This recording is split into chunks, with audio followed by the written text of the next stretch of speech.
Dear students, आज हम EVS के चैप्टर 3 का सेकंड पार्ट करेंगे। ठीक है, फर्स्ट पार्ट में हमने देखा था कि जो अर्श था अपने पेरेंट्स के साथ शॉपिंग करने गया था। ठीक है, और वो वहाँ से जो ड्रेस खरीदने लगता है वो उसकी सिस्टर को पसंद नहीं आती, बट जो उसकी सिस्टर को पसंद आती है वो अर्श को पसंद नहीं आती। ठीक है, तो उसके मदर उसको बोलते हैं कि हाँ, सबकी पसंद जो है वो अलग अलग होती है और दोनों ही ड्रेस जो है बहुत ही अच्छी हैं। ठीक है, जैसे आपने चैप्टर के नेम से भी क्लियर है, लाइक्स एंड डिसलाइक्स मीन के सबकी जो पसंद होती है अपनी अपनी होती है। ठीक है, आगे चैप्टर देखो। आफ्टर परचेजिंग द क्लोथ्स अर्श return home with his mother and sister. His father was watching television at home. जब अर्श अपनी शॉपिंग करके घर से वापस आता है, ठीक है, अपनी मदर एंड सिस्टर के साथ, तो उसके जो पिताजी होते हैं वो टेलीविज़न देख रहे होते हैं घर पे। ठीक है, lady on the television screen was making gestures very quickly but she was not speaking anything. तो वो देखता है कि एक लेडी टेलीविज़न स्क्रीन के ऊपर ना कुछ गेस्चर्स, कुछ एक्शन कर रही है जल्दी जल्दी, बट कुछ बोल नहीं रही। ठीक है, Arsh was astonished to see her because he could not understand anything. तो अर्श उसको देखकर बहुत ही हैरान हो जाता है क्योंकि वो कुछ समझ नहीं पाता। He asked from his father what is that lady doing. तो वो अपने फादर को पूछता है कि वो लेडी कर क्या रही है। His father told him that she was presenting news for people who can't hear and speak. तो उसके फादर उसको बताते हैं कि वो ना न्यूज़ प्रेजेंट कर रही है उन लोगों के लिए जो सुन नहीं सकते और बोल नहीं सकते। ठीक है, अर्श how can they understand news with the action of hands. अर्श पूछता है कि वो कैसे, मतलब हैंड्स के एक्शन से कैसे न्यूज़ को समझ सकते हैं। Father they have learn the sign language. तो फादर उसको बताते हैं कि उन्होंने ये जो साइन लैंग्वेज होती है वो सीखी होती है। Arsh where do they learn this language from. तो अर्श अपने फादर से पूछता है कि कहाँ से सीखते हैं वो ये language. Father they are special schools for these children what they are taught to express their feelings and to understand others by sign language. तो उसके फादर उसको बताते हैं कि कुछ स्पेशल स्कूल्स बने होते हैं ऐसे चिल्ड्रंस के लिए जहाँ पे वो अपनी फीलिंग्स को एक्सप्रेस करना सीखते हैं और दूसरों की जो फीलिंग्स होती हैं, जहाँ दूसरों की जो मन की फीलिंग्स होती हैं वो समझना साइन लैंग्वेज के थ्रू सीखते हैं। जैसे आप यहाँ पे देखो, पिक्चर्स में बताया हुआ है कि एक जो बॉय है उसने अपना हैंड हेड पे रखा हुआ है, तो इस साइन का मीनिंग होता है हेलो। ठीक है, आगे देखो, वो नेक्स्ट में वो ना अपने फिंगर्स की मूवमेंट करके हैंड को हिला रहा है ऊपर नीचे। ठीक है, इसका मीनिंग होता है गुड बाय। आगे देखो, इस पिक्चर में एक पर्सन देखो क्या कर रहा है, अपने दोनों हैंड्स को, ठीक है, अपने दोनों हैंड्स को उसने रखा हुआ है एक दूसरे के ऊपर। इट मीन होता है नाइस टू मीट यू। ठीक है, जहाँ फिर अपनी फिंगर्स के साथ देखो वो मूवमेंट कर रहा है। ठीक है, अगर वो अपनी दोनों फिंगर्स को ऐसे करके टच कर रहा है तो it mean nice to meet you. देखो बाकी पिक्चर में भी ऐसे ही साइन लैंग्वेज बताई गई है, जैसे ये जो अपना है ना, अपनी फिंगर्स को फोल्ड करके, ठीक है, मूवमेंट कर रहा है हैंड की, इट मीन येस। ठीक है, और ये जो कुछ इस तरह से एक्शन कर रहा है इट मीन नो। ठीक है, अगर कोई पर्सन अपनी चेस्ट पे अपने मतलब ऐसे हैंड्स को ऐसे करके राउंड राउंड घुमाता है तो इट मीन होता है प्लीज़। ठीक है, और इस एक्शन से ये वाला बॉय क्या शो कर रहा है, थैंक्स। ठीक है, ये क्या थी, साइन लैंग्वेज, जो किन लोगों के लिए होती है जो सुन नहीं सकते और बोल नहीं सकते। ठीक है, नेक्स्ट देखो, though it seems difficult to understand और convey through this type of language yet these people understand it easily. बेशक देखने में ये लग रहा है कि ऐसी लैंग्वेज को समझना कितना मुश्किल है, बट ये जो लोग होते हैं ये ईजिली ऐसी लैंग्वेज को समझ लेते हैं।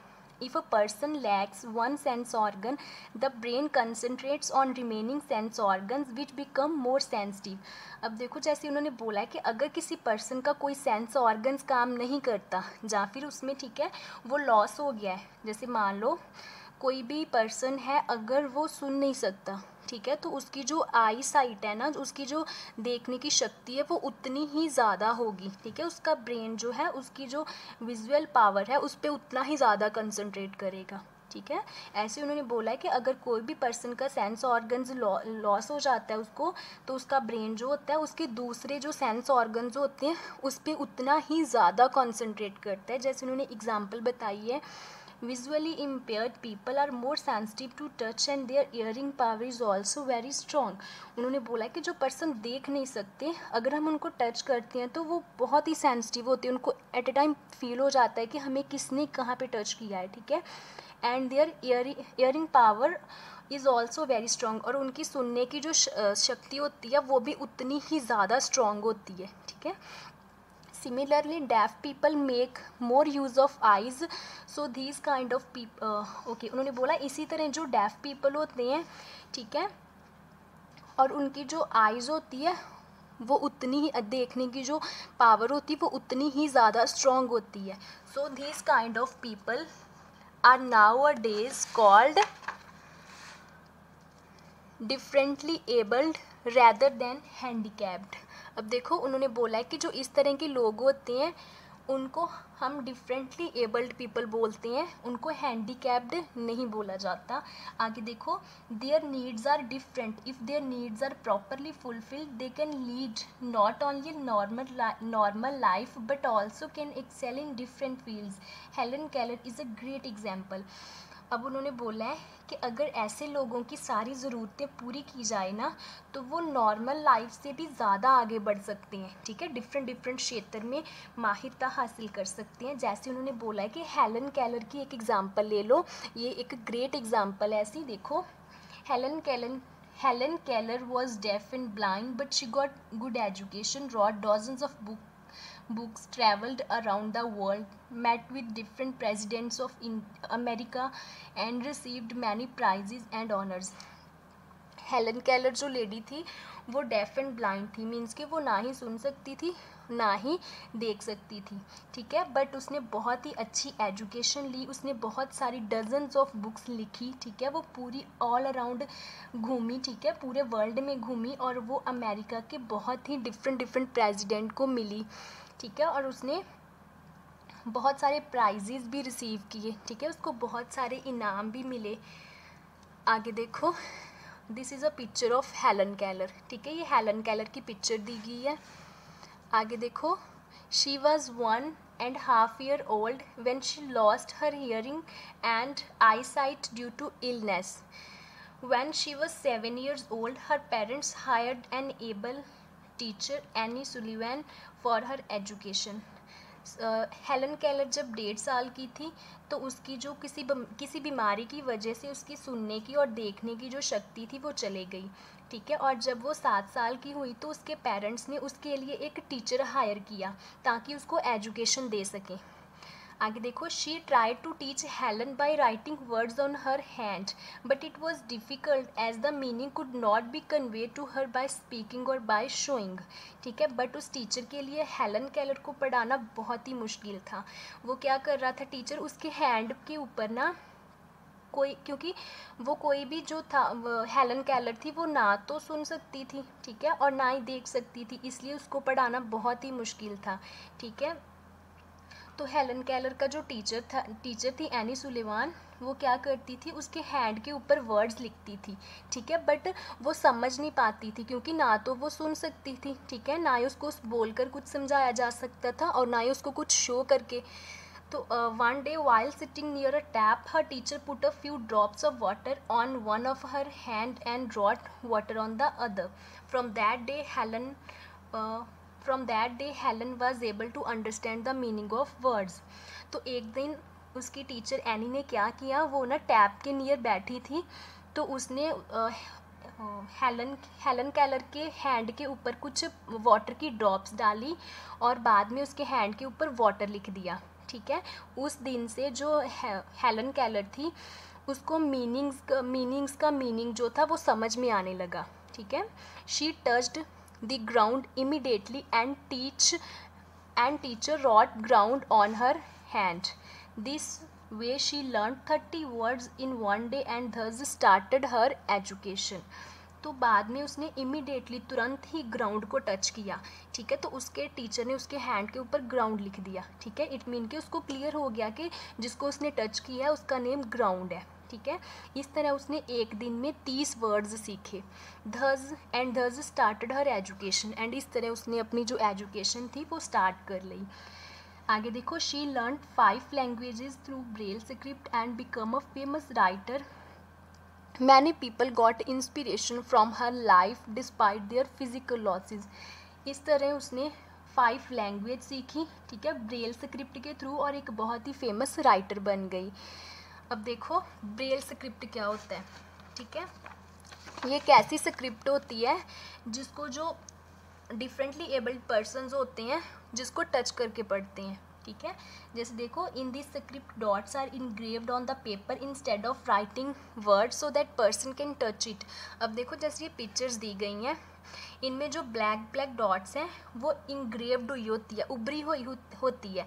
अगर इसको कोई टच करके पढ़ेगा तो उसको फील होगा कि हाँ यहाँ पे 1 डॉट है, ठीक है। और उन्होंने नीचे कुछ अल्फ़ाबेट्स लिखे हुए हैं, इंग्लिश के अल्फ़ाबेट्स, ठीक है।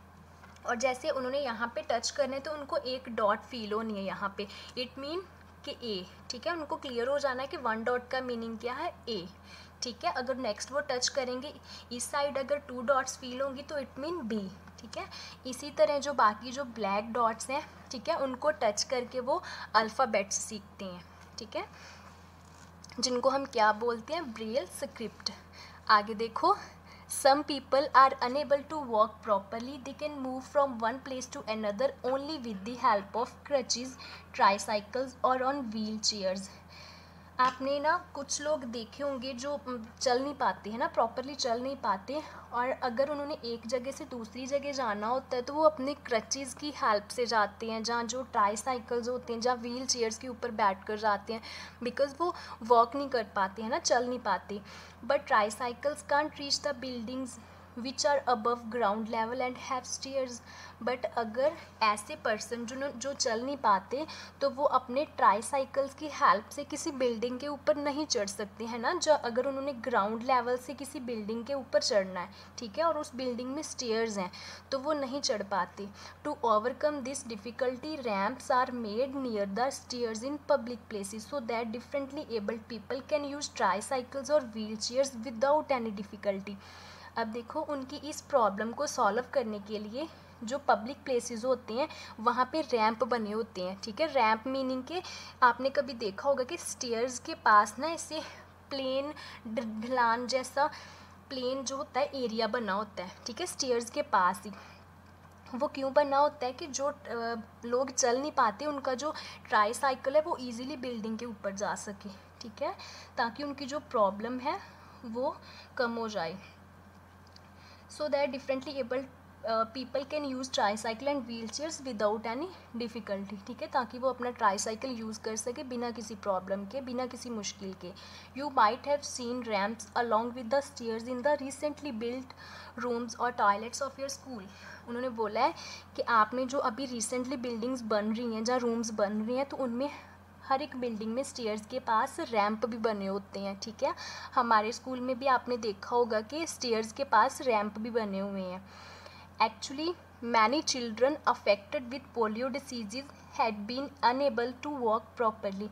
एक्चुअली होता क्या है कि ये जो लोग चल नहीं ना पाते, उन बच्चों को एक डिसीज़ होती है पोलियो, ठीक है, जिसकी वजह से वो प्रॉपरली चल नहीं पाते। But the disease has been controlled in India. As a result the number of children suffering from polio has reduced. But अब इंडिया में इसका बहुत ही कंट्रोल हो गया है, क्योंकि बचपन में ही जो बच्चे हैं उनको वैक्सीनेशन दी जाती है पोलियो डिसीज़ की, ठीक है, जिसकी वजह से जो पोलियो से सफ़र कर रहे हैं बच्चे, वो बहुत ही उनका जो नंबर है बहुत ही कम हो गया है। Sometime due to old age, accidents or other reasons, many people are unable to walk without help. कई बार कुछ लोग किसी और रीज़न्स की वजह से भी नहीं चल पाते, ज़रूरी नहीं है कि उनको पोलियो डिसीज़ या कई बार ओल्ड एज या एक्सीडेंट या कुछ और भी रीज़न हो सकती हैं जिसकी वजह से वो चल नहीं पाते। We should always help such persons keeping in mind their problems, और हमें हमेशा उनकी प्रॉब्लम्स को समझते हुए ऐसे लोगों की हेल्प करनी चाहिए। We should never make fun of their physical weakness, हमें कभी भी उनका मजाक नहीं उड़ाना चाहिए। Thank you. यहाँ तक आपका 3rd चैप्टर कंप्लीट होता है। ठीक है, अगर आपको इस चैप्टर में कोई भी डाउट है तो आप मेरे साथ डिस्कस कर सकते हो। Thank you.